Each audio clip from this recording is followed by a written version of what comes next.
Hello mga kananays, Friday's vlog, niimbag na malam tayo aming kakabsat, yes.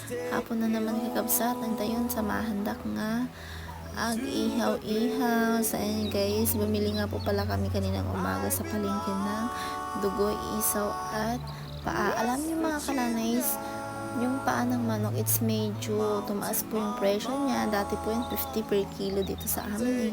Ngayon naging 120 na po per kilo. At itong dugo naman po, it's 50 per kilo. So isa lang po yung kinuha ko dahil tatlo lang naman po kami kakain. At isa lang po ang aking binili. At ito nga po ay nakaprepare na ako ng aking paglagaan. So ayan, nagtimpla na po ako agad.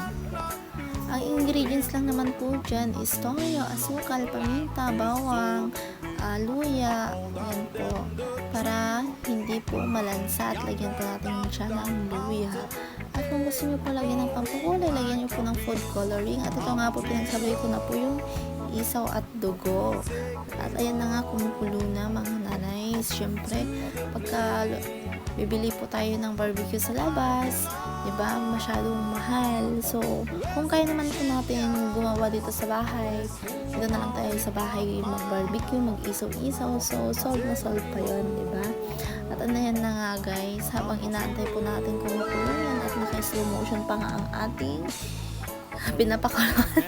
At sa ayan na nga guys, diba, luto na ang ating isaw at dugo. At ito nga po, hahanguin po natin. Minsan, pagka gusto namin kumain ng ihaw-ihaw, naghahanap kami kung saan-saan kami naghahanap ng barbecue para lang may ulam kami sa hapon or merienda, ganon. For the go. At ayan na nga guys, isunod ganun po natin ilagay ang paa ng manok para ito na rin po ay bumulot. At ayan na nga guys, hayaan po natin kumukulo hanggang sa lumambot po ito. Ayan guys, yung avocado ng kapitbahay. Diba, ang ganda, ang laki. At ang ganda ng panahon ngayon at hindi po siya maulan-ulan.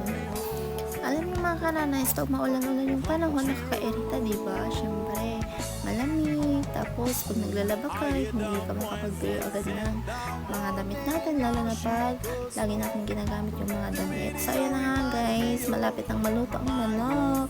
Paa ng manok. So, ayan nga guys, hahanguin na po natin dahil nga po dyan ay luto na at napalamigan na rin po natin. At ito nga po lahat ng aking iba-barbecue. Ayan, sarap. At ito nga po yung nagtusok-tusok na tayo. Unahin po natin ang dugo. Habang nagtutusok tayo ng mga ating iba-barbecue, pero yung mga langaw nandyan pa rin sumusunod sa atin. Hanggang kailan kaya ang langaw dito sa atin, diba? Kasi nga po daw may poultry. Ayan.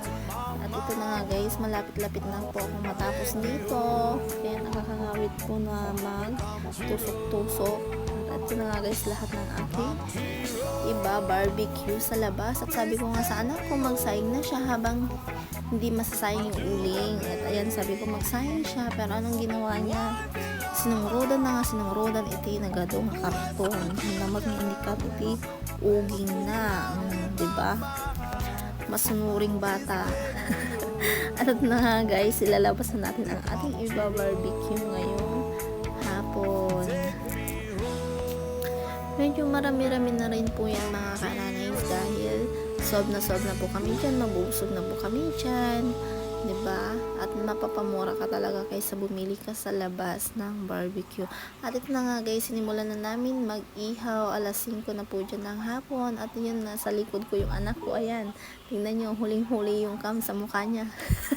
Pinapaypayan niya yung ibang iihawin namin doon sa may upuan. At ito na nga guys, nilalagyan ko siya ng toyo na may paminta. At dahil nga wala kaming brush at kutsara na lang ang aking ginamit. So ayan guys, nakakatakam. Nakakagutom habang nag-iihaw ako. Naamoy ko talaga yung bango ng aking iniihaw. So ayan guys, ang sarap.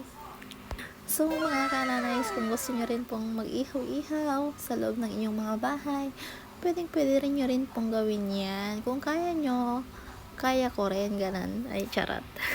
Baliktad. Kung kaya ko, kaya nyo rin, ganan mga kananays ang ibig kong sabihin. At ito na nga guys, ayan. At nakapagluto na nga po kami habang nag-iihaw, kumakain po kami, di ba? Yung mga naluluto, ayan, kinakain na rin. Sarap ang aking anak at may pahawak pa siya talaga. At yun lamang po guys. Thank you for watching.